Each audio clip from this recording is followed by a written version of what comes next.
I'm going to talk a little bit about some of the sources of the Chanukah story, because the sources are kind of unusual sources. They're not necessarily the typical sources that we would look at. We have something called the Book of the Maccabees, and we have something called the Megillah of Antiochus, and we have something called Megillas Tanis. So let me just explain what all of these different things are. First of all, when did the story of Chanukah take place? Well, that's not so simple either. Remember that the Beis HaMikdash, the first temple, was destroyed by the Babylonians. The Babylonians were then conquered by the Persian Empire, and that's where the story of Purim happens. And then the second temple was built under Persian rule. But then, shortly after the building of the second temple, we now enter the Greek period. Alexander of Macedonia toppled the Persian Empire and took over Eretz Yisrael as part of the Persian Empire. So we are entering the Greek period, and that's around less than 100 years from the dedication of the second temple, meaning the Greeks run in.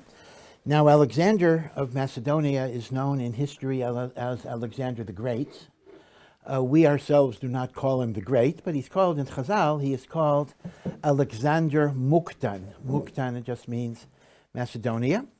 If you remember your history, Alexander's father was Philip, who was king of Macedonia. Macedonia was a little country adjacent to Greece.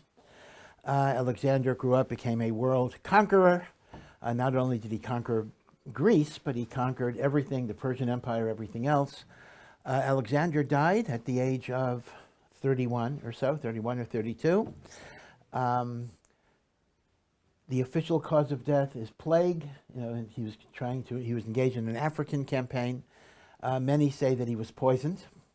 He did leave over a young child who died a few months later of illness, but almost certainly the baby was poisoned, for sure. And Alexander therefore died without any successor. And he left a huge, huge, huge empire. Legend has it that on his deathbed he was crying because he said he had no more worlds left to conquer, because he had conquered the entire known world at the time. Now, Alexander's empire was divided among 4 generals. For purposes of Jewish history, only 2 of those generals are important. Ptolemy, that's Ptolemy, and Seleucus. Ptolemy took over Egypt and North Africa. Seleucus took over Syria and Turkey. Okay, so the Ptolemaic Empire is Egypt, North Africa. The Seleucid Empire is Syria, Turkey. Now, if you can visualize this in a map, I should have done a PowerPoint or something, you will know that Eretz Yisrael is right between the 2 empires. And as a result, for over 100 years, it wasn't a civil war, these were 2 different empires. There was constant fighting between the Ptolemaic Empire of the south and the Seleucid Empire of the north. And Eretz Yisrael was going back and forth like a football between one group and the other. The truth of the matter is, for the average Jew, it didn't make any difference. Life was lousy under either empire, so it didn't really make a big nafkamina, but there were all of this fighting. In the book of Daniel, which is in Tanakh, the book of Daniel was written at the time of the destruction of the first Beis HaMikdash, many, many years earlier. In chapter 11, there's a long prophecy about the king of the north fighting the king of the south. And most Mefarshim understand that the king of the south is the Ptolemaic Empire, which is south, and the king of the north is Seleucus. Okay. So, at this point, although life was hard for the Jews, as it always is, there was no overt religious persecution. Jews were allowed, under Alexander and under these successors, to keep the Torah. But the cultural milieu was what was known as Hellenism.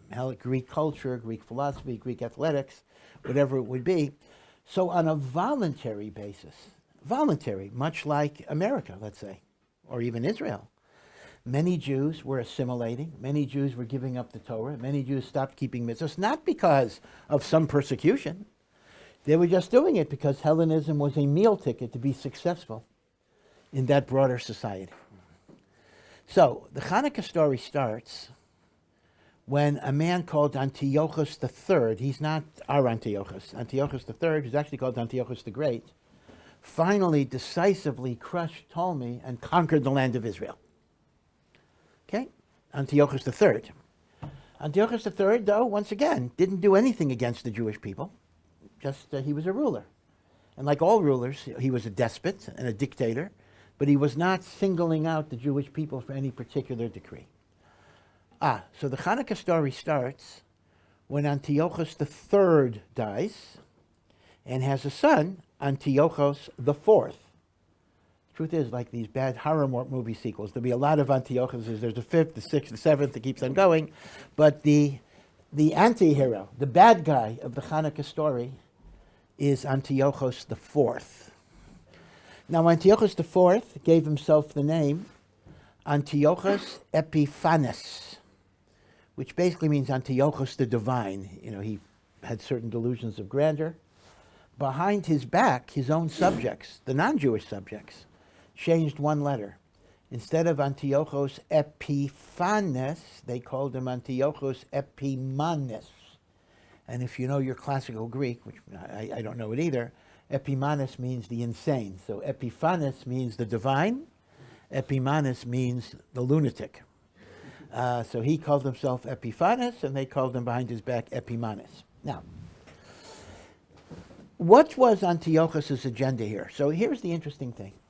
Antiochus wanted to accelerate the process of Hellenization and assimilation that was going on anyway, on a voluntary basis. And indeed, he didn't have to do what he was doing. Jews were assimilating with or without him, but there were still some holdouts, some fanatics, some Haredim, whatever it would be. And Antiochus instituted religious coercion to prohibit the Jewish people from keeping a number of commandments. And if they were caught keeping those commandments, they would be tortured and murdered and killed. Now, this is fascinating. You wouldn't realize this, but many historians say he is the first ruler in history to impose anti-religious legislation against the Jewish people. Now, you might be thinking, well, gee, there were plenty of bad guys before Antiochus. Let's think about Nebuchadnezzar, who destroyed the temple. Let's think about HaRav, who exiled the 10 tribes. Let's think about Paro, who enslaved us in Egypt. Fascinatingly, none of those bad guys prohibited the Jews from keeping the Torah. This is very fascinating. Paro didn't care. I mean, listen, you were a slave, so he didn't let you keep Shabbos, whatever it is, but that was not a religious thing. That was just you had to do your job. But Paro didn't care if you wore tefillin or studied Torah in your private time, whatever that was. Nebuchadnezzar destroyed the temple not because he was trying to take us away from Judaism, but because he wanted to crush the revolt against him. It's fascinating. All of the bad guys before Antiochus were not directly targeting the Torah at all. They were persecuting the Jews, they were conquering our land, they were exiling us, but they weren't directly saying, don't keep the Torah or else. Haman, the story of Purim, which is earlier, Haman is in the Bible, in the Tanakh. Haman wasn't embarked on an anti-religious campaign. Haman was like Hitler. Hitler didn't care if you were religious or not religious. In fact, as far as Hitler was concerned, you could have been a Jew converted to Catholicism, and you would still die in a concentration camp, as indeed was the case. Okay, so the very first king who targeted the practice of the Jewish religion was Antiochus. We don't realize this. Okay, this is talking about like 160 or 168 BCE, before the Common Era. Now, in many ways, in a perverse way, you could actually say Antiochus was not anti-Semitic at all. Antiochus had nothing against Jews.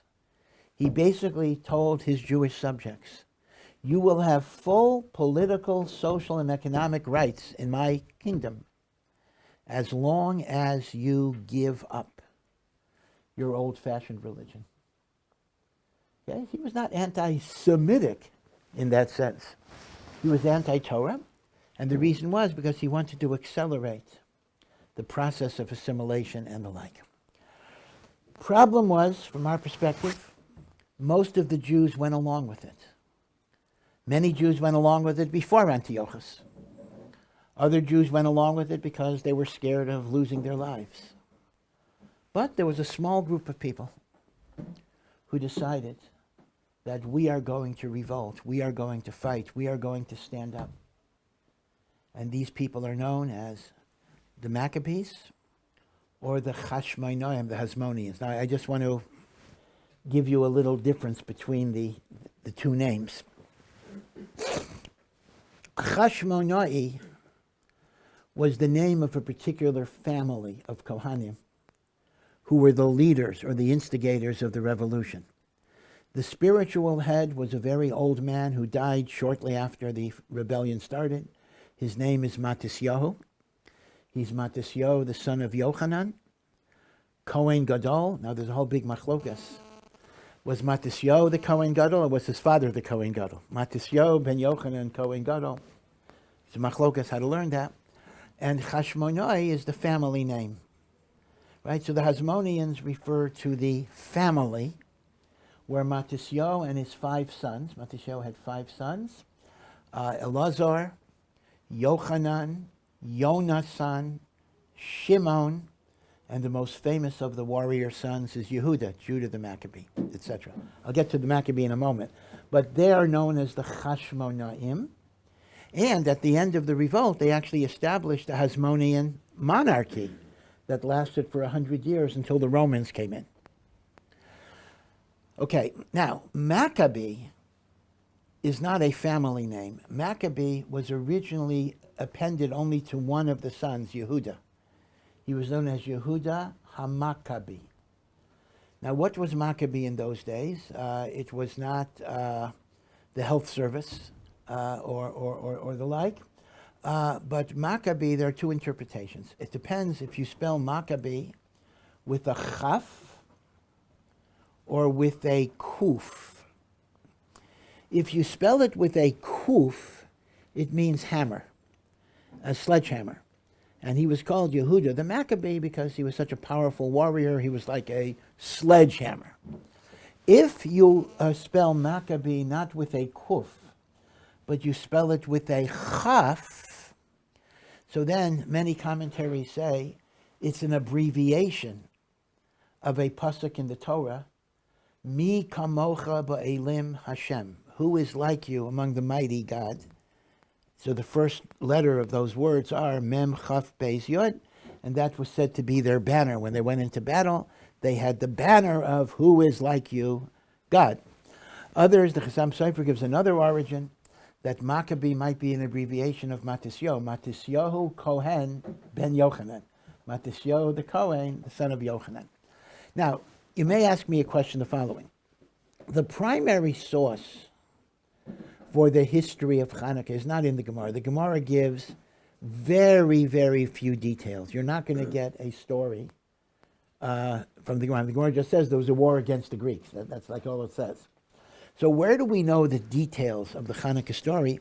We know it from a book that is called the Book of the Maccabees, Sefer HaMaccabim. Now, in truth, the Book of the Maccabees is not part of Tanakh. It's not biblical, because the whole story of Chanukah is after the time of the prophets. It is part of what is known as the Apocrypha, and in Hebrew it's called Svarim Chitzonim, the excluded works. Now, even though it's not part of our Tanakh, it is regarded in our tradition as a reliable historical work. So you can look at the Book of the Maccabees to see the exact history of Chanukah. It'll probably give you more detail than you're interested in unless you're a military historian, because it goes over every battle, every nook and cranny, every bit of historical detail. So the Gemara just says, we fought the Yavanim and we won. The Book of the Maccabees tells you exactly every little battle and the like. Now, the truth is there are 4 books of the Maccabees, just like we have in Tanakh, Shmuel Aleph, Shmuel Beis. So in the Book of the Maccabees, there's Maccabim Aleph, Beis, Gimel, Dalet. But in truth, Gimel and Dalet I would just cross off the list, because Gimel and Dalet are not historical books. They're more philosophical books, and I don't even know why they were called Book of the Maccabees. They're just general philosophical discussions. But the history of Chanukah is retold in Maccabees 1 and Maccabees 2. A lot of the information is repeated, but there are different details in the two books. The authors of these books are anonymous. However, they seem to have been written very shortly after the events of Chanukah, so they are considered to be reliable historical books. So here's my question. I just told you there's a whole machlokas if Maccabee is spelt with a chaf, and it's mi kamocha ba'elam Hashem, or Maccabee is spelled with a kuf, so it's makevet, which means hammer. Why don't you just look at the book of the Maccabees and see how they spell it? And whatever they spell it is what it is. The answer is the following. We do not have a Hebrew version of the book of the Maccabees. Now, it's not clear to us if there was an original Hebrew version and it got lost, or there never was an original Hebrew version. The book of the Maccabees has come down to us in Greek only. Now, it's true that you can find many Hebrew translations of the book of the Maccabees, but they're not original. They are translations of a Greek work. Okay, there is no original extant Hebrew book of the Maccabees. And if that's the case, therefore, in Greek you can't tell what the Hebrew spelling would have been. I mean, in other words, the Greek text uses the word Maccabee, but it doesn't say the meaning, and you can't infer the spelling in Hebrew from the Greek text, and that's why we have this uncertainty. Who were the Maccabees? So originally, Maccabee only was given to Yehuda HaMaccabee. Eventually, it was extended to the entire army. So the revolt historically is known as the Maccabean revolt. It's not called the Hasmonean revolt, you see, because the Hasmonean was only one family that started it. Maccabee was the name of the whole army. Now, the monarchy that was established at the end of the military struggle is called the Hasmonean monarchy. So again, maybe this is not a major point, but I do want to differentiate between Hashmonaim, which is a family, and Maccabim, which originally was the title only of Judah the Maccabee. It then got extended to the whole army. Now, again, it's very important, I said this last night, and I'm sure everyone else is saying it as well, to underscore the fact that this was not a war for political independence per se. This was not a revolutionary war. This was not a war for autonomy. This was a war that was fought to be able to keep the Torah and the mitzvos, and if the foreign oppressor was going to be overthrown, which it was for the purpose of being able to keep the Torah. One has to remember this. This was a religious struggle. Yes, it turned into a war. It turned into violence. It turned into physical deaths and conquest and everything else. But it was a war over the freedom to keep the Torah and the mitzvos. That's why the Meforshim point out that this is a major difference between Chanukah and Purim. Purim was an attack on our physical lives. Chanukah was not an attack on our physical survival. Chanukah was an attack on our spiritual life. That is why the Levush, one of the great poskim, points out that on Purim you must celebrate with a festive meal. Chanukah, although it's customary to make parties, but there's no obligation to have a festive meal on Chanukah. And the difference is, because Purim was a threat to our bodies, we thank Hashem with our body, our eating. Chanukah was a threat to our soul, so we thank Hashem by lighting candles, which is a representative of the soul of a person. The soul of a person is called a candle lit by God, yeah.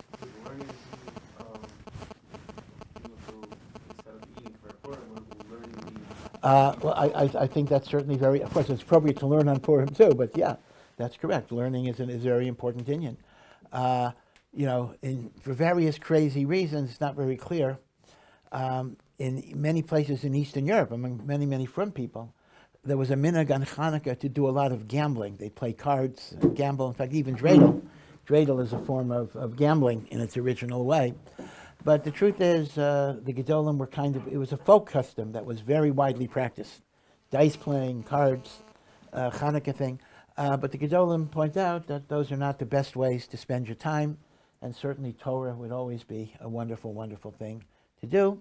Remember that the soul is compared to light, and Torah is compared to light. So you're matching up the light of your soul with the light of the Torah and the light of the Chanukah candles, and the light. In fact, let me just mention something about the holiness of the candles, although I'm deviating from my topic for a moment. How many Chanukah candles do we light over Chanukah, not counting the shamish, right? So if you add up the digits, add up the numbers, you have 36 candles. There are 36 candles that you light. That's why a package of Chanukah candles will be 44, because you have 36 candles plus 8 shamishes. So that's how you get 44 as a standard package. Got to be careful not to waste a candle, because they're exact. Because they only give you 44, they don't give you 45. So if you're out of candle, you're going to have to borrow it from somebody. Now, it's brought down the following idea, that when God created the world, so every day had daylight and darkness, right? Day 1, there was night and there was day. Day 2, there was night and there was day. Day 3, there was night and there was day. Now, the problem is that the sun and the moon were not created until the 4th day. So that means there were 36 hours of light, day 1, 2, 3, which did not have any solar illumination. So what was the light of the first 36? That was 36 hours, meaning the first 3 days, 36 hours of the first 3 days. It was the light of the Shekhinah. The light of God illuminated the world for 36 hours till it was replaced by the sun. So in Sifrei Kabbalah it says that the 36 Chanukah candles correspond to the 36 hours of the hidden light. And therefore the light of the Chanukah candles are the light of the Shekhinah, the light of the divine presence. That's why there actually is a practice, for some people it's maybe hard to do, that you actually sit by the candles and you gaze at the candles, at least intermittently, for half an hour, for a period of time, because you're essentially absorbing a certain godliness of the divine presence. Now, it's a little tricky, because remember, you're not allowed to benefit from the candles, so you're not allowed to read by the light of the candles. That's why there's a shamish, that's why there's an extra candle, and the truth of the matter is, today, that's why you should have electric light, so you can read and eat without using the light of the candles. So the light of the candles are not for you to use.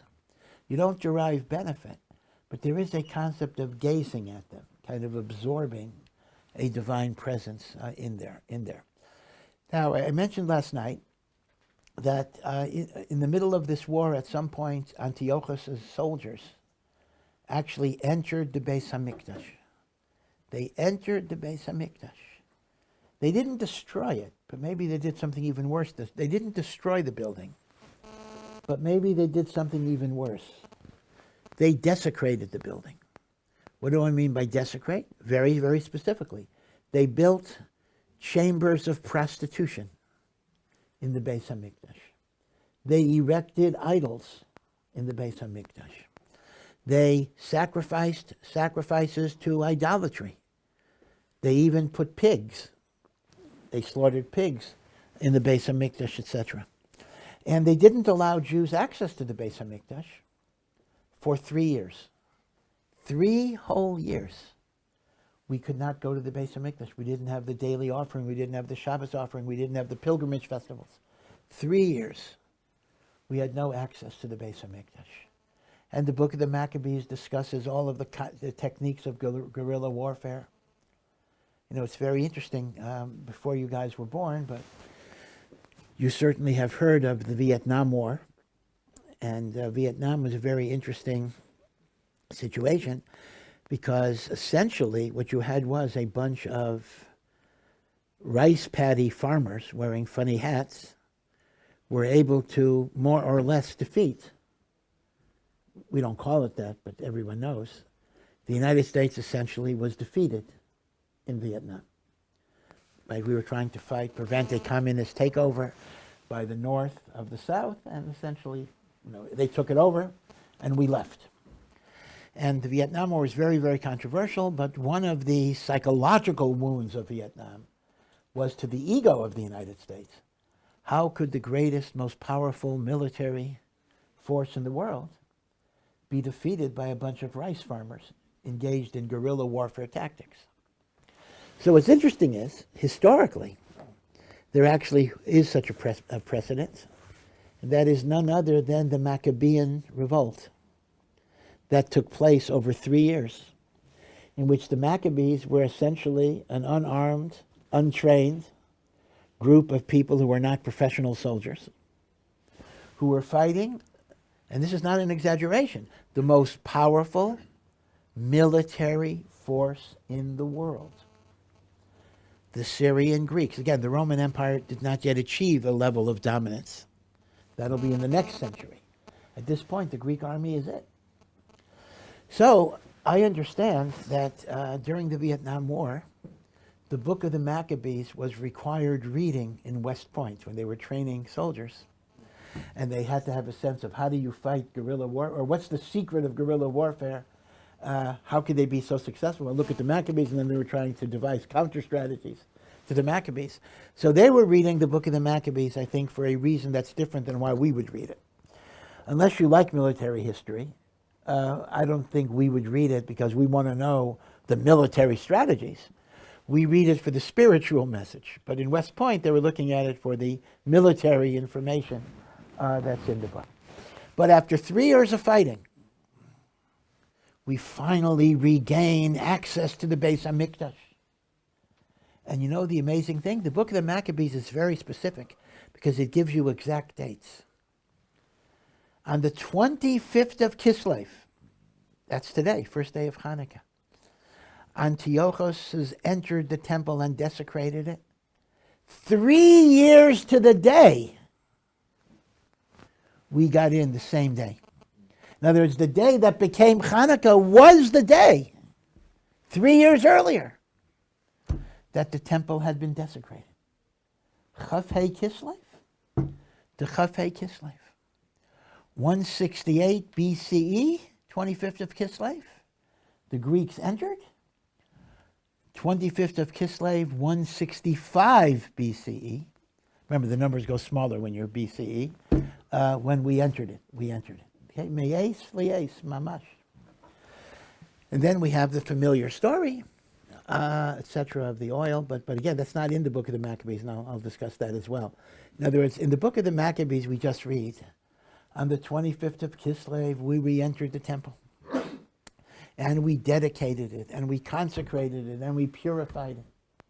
And we built a new altar, because the altar that had been desecrated by pigs and idolatry could no longer serve as the altar of God. So the altar was dismantled, and a new altar was built. The menorah either had been melted down or had also been desecrated, so they constructed a makeshift menorah temporarily, made out of spears that were soldered together with tin. And they put at the edge of the spear, they put little cups that had oil in them. Again, it does not mention the miracle of the oil. I'll get to that. But it just describes how they lit the menorah. That's part of the ritual every day in the temple, of lighting the menorah. Now, the Book of the Maccabees then concludes that the dedication ceremony of the temple was 8 days, just as it was 8 days in the times of Moshe, when Moshe Rabbeinu dedicated the Mishkan in the desert. There was an 8-day dedication ceremony. Chanukah is a holiday that celebrates 8 days of the dedication of the temple, the liberation of the temple, the dedication of the temple. Now this is very, very important, actually. Meaning, what is the holiday of Chanukah? According to the book of the Maccabees, it does not say the holiday of Chanukah is because of a jar of oil that burnt 8 days. It doesn't even mention that. Chanukah is 8 days because it commemorates the dedication of the Beis HaMikdash that lasted 8 days. Now, this, of course, is one of the answers to a very, very famous question. And it's a very simple and elegant answer to a famous question. That is, the most well-known question about Chanukah is, if they found enough oil that it could burn for 1 day, and a miracle happens, and the oil burnt for 8 days, then the miracle of Chanukah is only 7 days. The first day of Chanukah is not a miracle. There's enough oil for 1 day. So why is Chanukah 8 days starting today? It should be 7 days starting tonight and tomorrow. This is a question that's known as the Beis Yosef's question, Rav Yosef Karo, although he is not the first one to ask it. And I can tell you that there are 1,000 answers to this question. How do I know? I don't know 1,000 answers to the question, but there are Sforim that put out. It keeps on growing. When I was in yeshiva, I remember we were so excited. Some sefer came out with 50 answers to the question. That was a long time ago. And then there was 250, which is Gematria Ner, 250 answers to the question. And then there was 500. And now somebody came up with 1,000. Now, you know, I'm not going to say that the 1,000 answers, each one of them is different. If you kind of look at them, you actually see they kind of change a tiny little detail. Like, you know, answer 99 and answer 158 are really the same answer, but in 158 they change the teensy-weensy little fact. But there's 1,000 answers.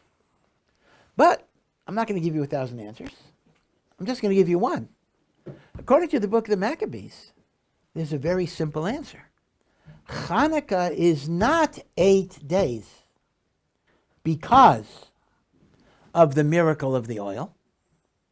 Chanukah is 8 days because that was the dedication ceremony for the Beis HaMikdash.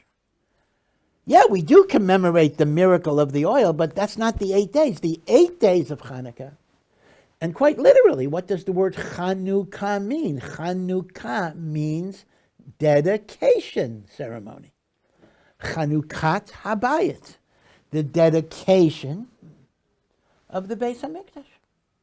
Very, very simple answer. That's why Chanukah is 8 days. Now, in Maccabees number 2, second book of Maccabees, it even gives a different reason why Chanukah is 8 days. Keep in mind, remember, the Yevanim had control of the temple for 3 years, 168 BCE to 165 BCE. That means for 3 years, no Jew could be Ola Regel, no Jew could make a pilgrimage festival. Right, 3 times a year, Pesach, Shavuos, Sukkot, we are supposed to come to the Beis HaMikdash. Nobody could do it for 3 years. When we finally liberate the Beis HaMikdash on the 25th of Kislev, the Jews had an instinct that they wanted to somehow have a make-up ceremony for a pilgrimage festival. Now, what was the closest pilgrimage festival that they had just missed? They had missed Sukkot. Now, Sukkot, although Sukkot is a 7-day holiday, but we actually consider it to be 8 days, because right after Sukkot you have Shemini Atzeret. So, it says in Maccabees number 2 that the Jewish people celebrated 8 days when they rededicated the temple as kind of a makeup for the holiday of Sukkot. Now, I do want to point out, halachically, that's a meaningless thing, but you can't make up Sukkot. You miss Sukkot, you miss Sukkot. But spiritually, they wanted to be connected, and it says in the book of the Maccabees that people brought lulav and esrog to the Beis HaMikdash during the Chanukah festival. Now, because this is not a halachically valid idea, Chazal in the Gemara never mentioned Chanukah as a makeup for Sukkot. It is mentioned in the book of the Maccabees, but this was more of a folk feeling, a feeling of the people. It was not anything of the Chachamim or the rabbis. And yet, I would like to suggest there was one allusion in Chazal that recognizes the connection of Sukkot and Chanukah.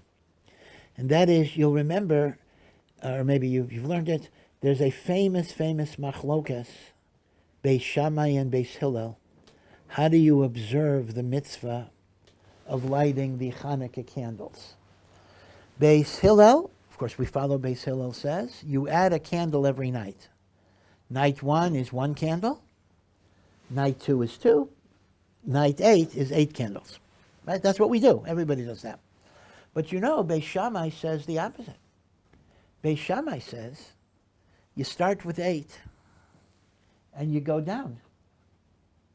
Now, we don't paskin like Beis Shammai, but Beis Shammai says you go down. Meaning, night 1, last night, you would have lit 8 candles, and on day 8, or night 8, you're going to light 1 candle, not counting the Shabbos. Now, the Gemara in Shabbos says, I understand the logic of Beis Hillel, because Beis Hillel is following a principle that says, Malin Bakodesh. We always want to go up in holiness. So we start on a lower level, we add more and more and more and more light.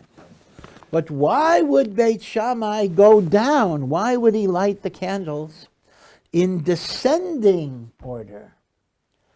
So Beit Shammai says, because that's the pattern of the additional offerings that are brought on Sukkos. On Sukkos, there were musafim that were brought. On day 1, 13 bulls. Day 2, 12. So just like Sukkos is descending order, Chanukah is descending order. That's the Gemara.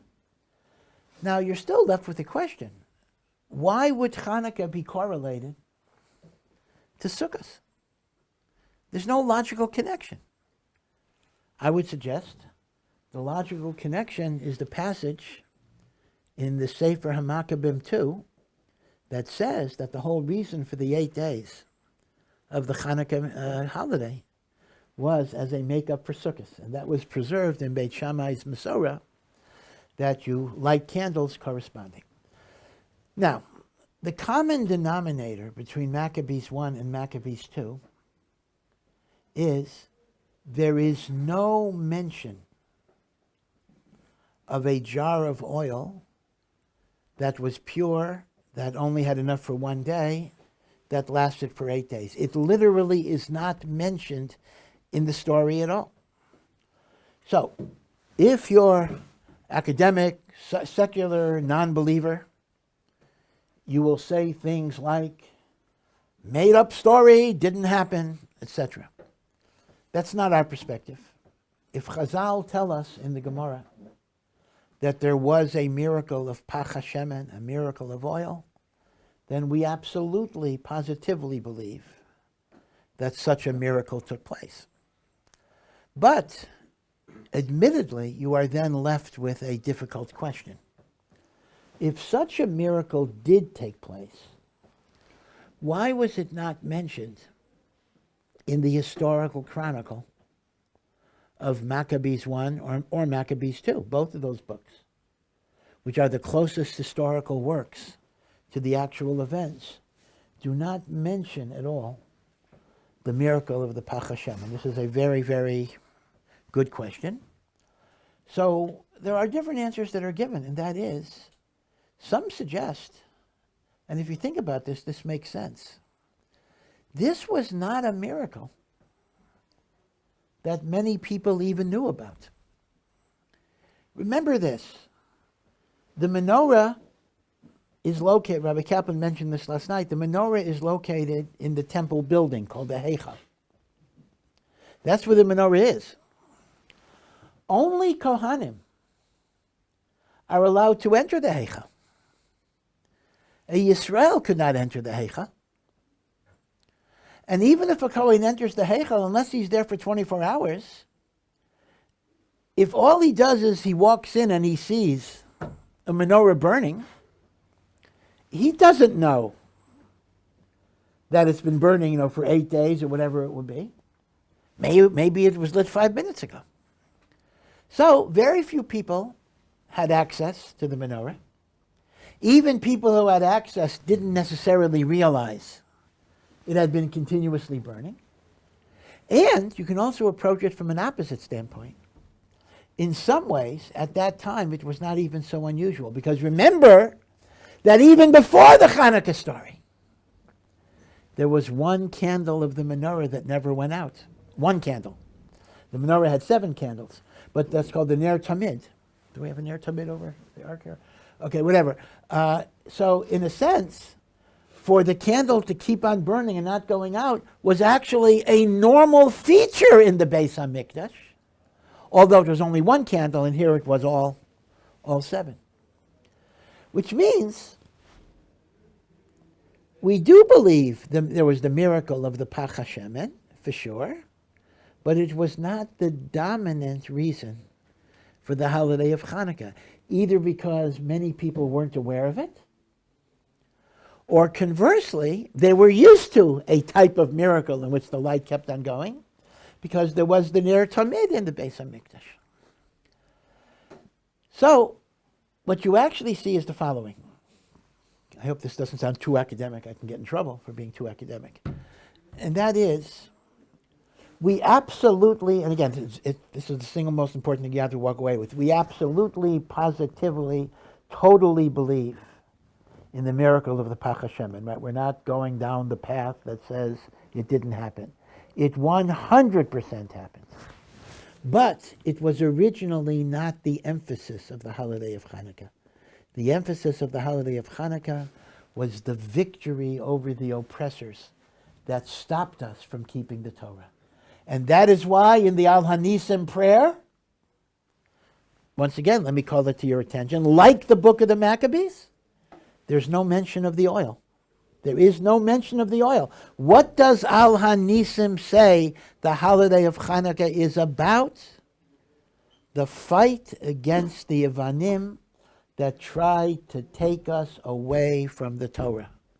That's exactly what the Al Hanisim says, and there is no reference to an oil that burns miraculously. So the suggestion, therefore, is that the original holiday of Chanukah was an 8-day dedication of the temple. It was a commemoration of victory over the oppressor to allow us to keep the Torah. According to Maccabees 2, it was a makeup for Sukkot.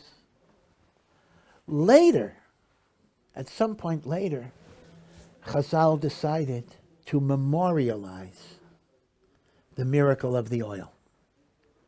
Again, that miracle had happened, but it was not necessarily the focal point of the holiday until later. They changed the emphasis away from the war against Yavan to the miracle of the Pach HaShemen. You could actually call it Chanukah version 1 and Chanukah version 2. Now, why did they change the emphasis? So there are a few answers you could give. One answer is, some of you might have read in your prior life, your younger years, George Orwell's little novel, I don't mean 1984, but Animal Farm. Now, Animal Farm is George Orwell's parody of the Russian Revolution of 1917. And if you recall, the plot in Animal Farm, the animals are being oppressed by human owners, and the animals rise up in revolution to overthrow the human dictators. And eventually what happens is that some of the animals become even more dictatorial than the human, and Orwell's point was that's what happened in Russia. You got rid of the Tsar, and you get Lenin and Stalin. It's not clear that that's a net improvement in any particular way, meaning one of the negative consequences of revolutions is the revolutionaries become the very enemy they try to destroy. Well, tragically, this happened with the Chashmonaim. The Chashmonaim were tzaddikim, the Maccabees, the Chashmonaim were tzaddikim, who were fighting to be able to keep the Torah and to liberate us from the oppression of Hellenism. And their motives were totally l'shem shamayim. But when they established the monarchy, and it went on for 100 years, do you know what happened to the later generations of the Hasmonean monarchs? What they became? In a great irony, they became Hellenists. They became persecutors of the Chachamim. They killed many Chachamim. So, years later, the Chachamim actually felt, what are we doing? We're celebrating the overthrow of Yavan? It's just as bad now. So they wanted to shift the emphasis from the overthrow of Yavan to a celebration of the spiritual dimension of light, the miracle of the... Right, that's what I call Chanukah version 2. Now, another reason might be political, frankly, and that is when you're under Roman occupation and the Romans ask you, why are you lighting Chanukah candles? So what are you supposed to say to them? Or what's Chanukah? I say, oh, Chanukah is a holiday that celebrates the overthrow of foreign oppressors in the land of Israel. You know, that's not what you want to tell a Roman who asks you, why are you celebrating? So you say, we're celebrating the miracle of the oil, etc., right? So again, the point I'm making is I'm not, God forbid, again, I have to say this a third time. This is not saying that the miracle is made up. The miracle was enormously important. But I am saying it was not initially the focus of the Chag. The focus of the Chag was on the overthrow of Yavan. Only later did the Neros assume their prominence in the celebration. And in fact, I had mentioned that the holiday of Hanukkah dates to 165 BCE. That's when we started celebrating Hanukkah.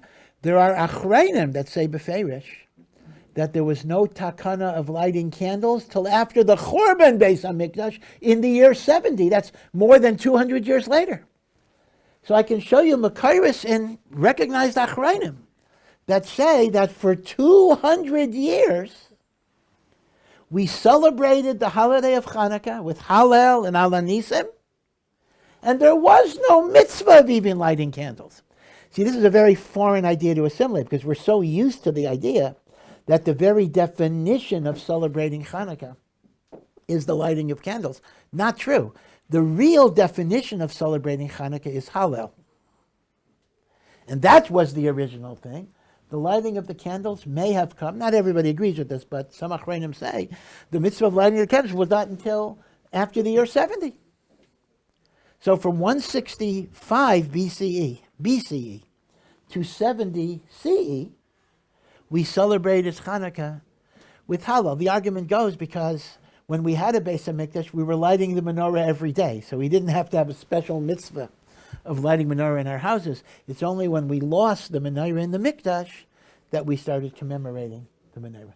Okay, so again, Hanukkah is a very, very interesting holiday, and I think it's illustrative of the idea that when you have a little bit more historical knowledge, you can actually appreciate Chazal much more. You can understand what the Gemara is referring to, because the Gemara is not a history book, but at the same time, the Gemara presupposes a certain amount of historical knowledge. So if you don't have that historical knowledge, you will not always get what the Gemara is alluding to. So this type of Jewish history is very, very useful. And by the way, and I can tell you, the Art Scroll book on Hanukkah happens to be exceptionally good. It's really, I consider it to be the best of the Art Scroll books on anything, because it really, really, really, if you like nitty-gritty, some people don't like nitty-gritty, but if you like nitty-gritty history, it does an absolutely superb job in telling you exactly the story of Hanukkah and how it developed in different ways. Okay, Chanukah Sameach, and be well. Thank you for listening to this Osamech production. To find out more and to partner in our mission, please visit ohr.edu.